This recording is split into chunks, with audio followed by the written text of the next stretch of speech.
Madoka Magica is most commonly known for its anime series and 3 movies, as well as the spin-off game. It can be very easy to forget about its manga series that tell alternate tales adjacent to the world of the anime. Oriko Magica and various Homer spin-offs immediately come to mind. However, today I'd like to talk about one of the best stories that this series has to offer, that being Paul Amagi Madoka Magica: The Different Story. This manga details a story about an alternate world wherein Mami and Kyoko were friends long before the events that we see in the anime, but they ultimately split up as their difference in ideals clash.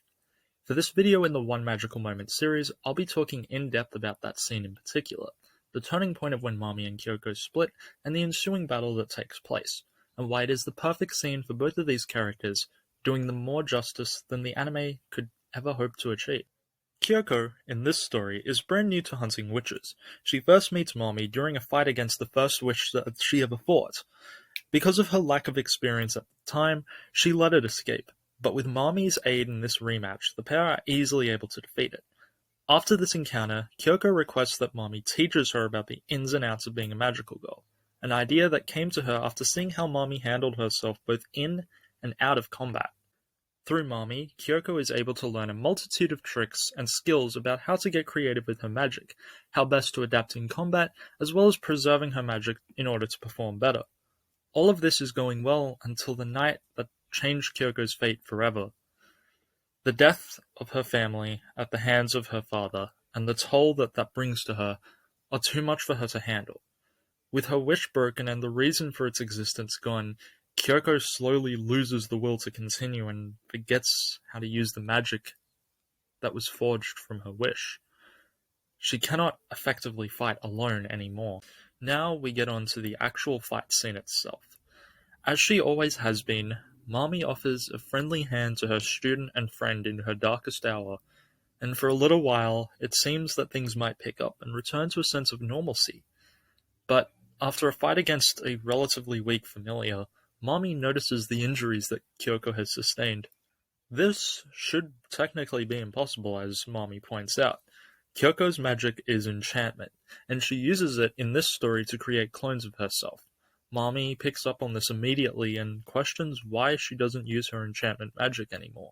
Kyoko simply states that she doesn't need her magic to defeat witches anymore, and in response, Mami tries to argue and explain that they are not meant to just defeat witches and familiars.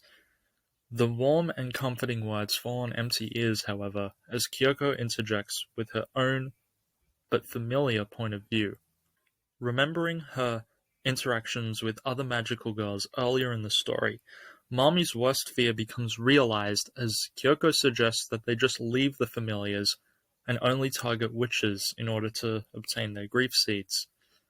Her lessons have been in vain in the end, as Kyoko ignores her and rationalizes her ideals. She explains that she sees no point in trying so hard when ultimately it's impossible to save everyone. In a cruel twist of fate, Kyoko does echo a lesson that Mami taught her earlier, being that she should have made a wish for herself because then she'd be the only one to get hurt. Kyoko's harsh words tell Mami enough. She realizes that she's become disillusioned with her and her ideals. The fight itself is actually rather quick and straight to the point. It begins with Mami, hands shaking as she clings to the hope of keeping her friend out of harm's way, and begs for Kyoko not to leave her side. Kyoko, however, solidifies her stance, continuing down the path of her own making, and faces Mami in direct combat. Their stark difference in how they act in battle is apparent, as pointed out by Mami.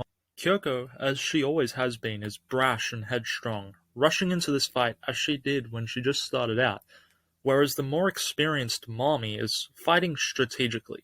She's defending herself and trying to scare off Kyoko rather than attacking her.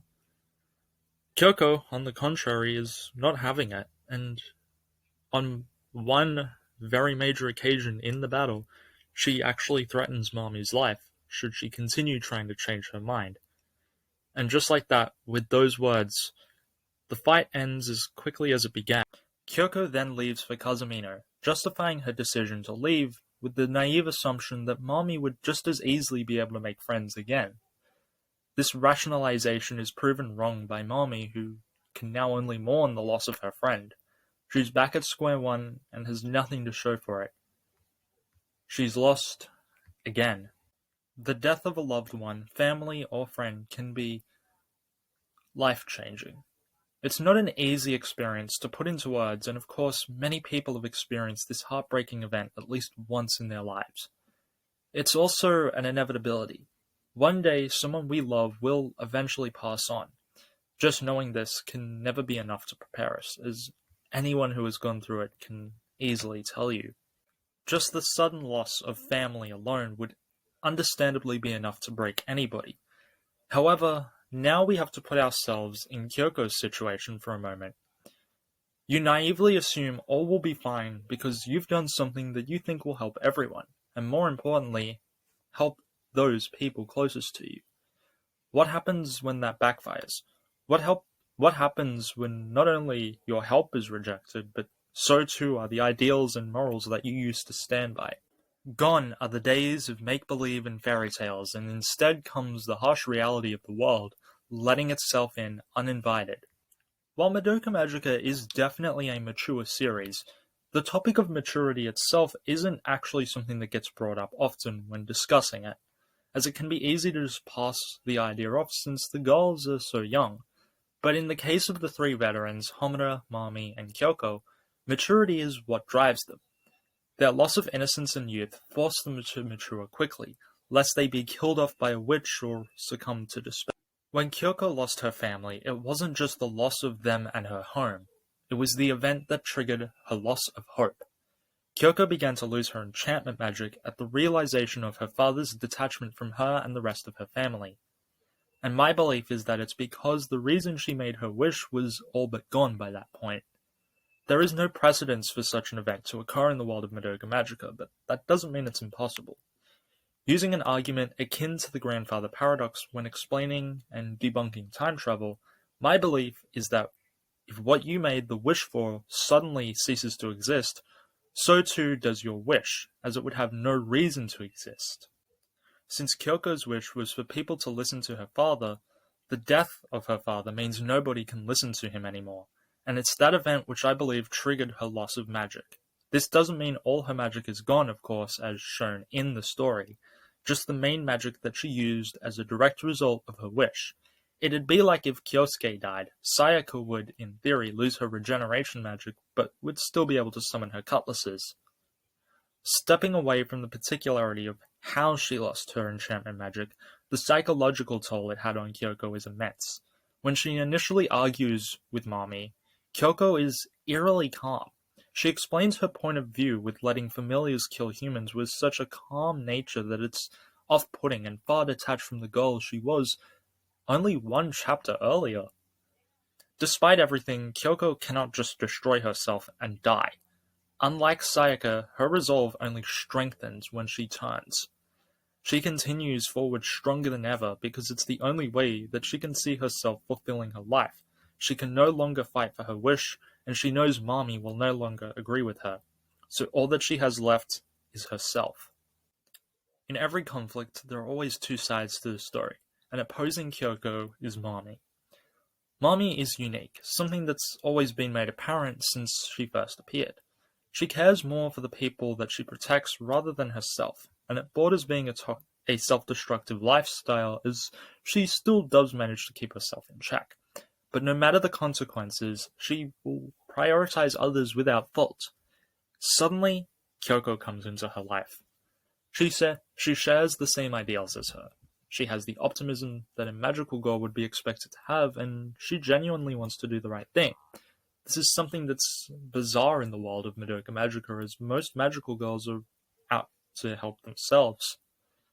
One of the best moments in the different story is when Kyoko asks Mami to be her teacher, and Mami doesn't know how to react.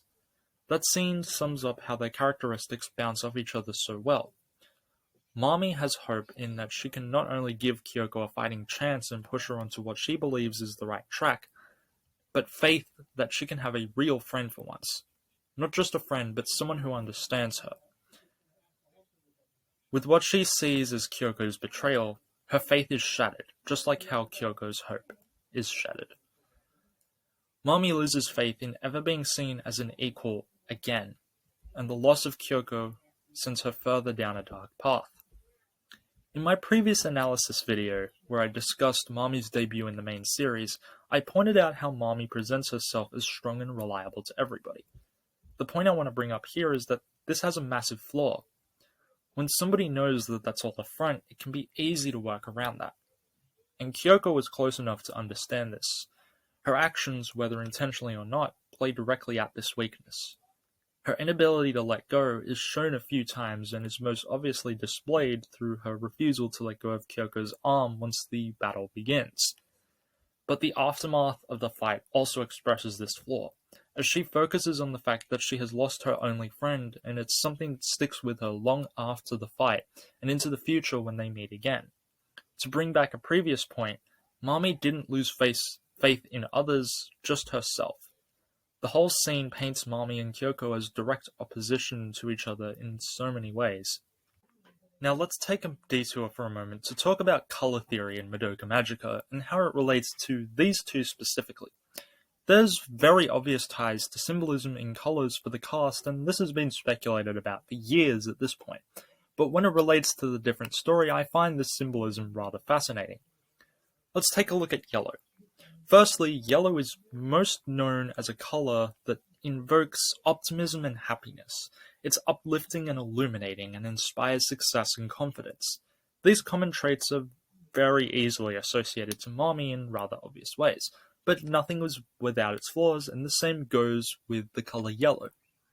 Yellow's flaws are that it can induce anxiety and might lead to one overthinking, and can be linked to cowardice in some studies. These flaws line up to Mami nearly perfectly, but there's one that's less of a symbolic weakness and a literal weakness of the color itself. Yellow is a naturally bright color, so bright that it can be hard to see on its own, especially on a white background. Only when backed up by a stronger and more vibrant color does yellow become more in line with the qualities that we associate it with. A strong color like red. Red is a powerful color when it comes to emotions, and it can represent a lot. It is most commonly associated with love, anger, and power. Power, not in a literal sense of strength, but perhaps in a sense of one's inner power. Love can similarly mean many things, and in this case, I believe it not to be saying Kyoko is a romanticist, although there are obviously hints of that. I think it implies Kyoko's love for life, living her life to the fullest she can. But then comes anger. Anger at herself, anger at the people around her.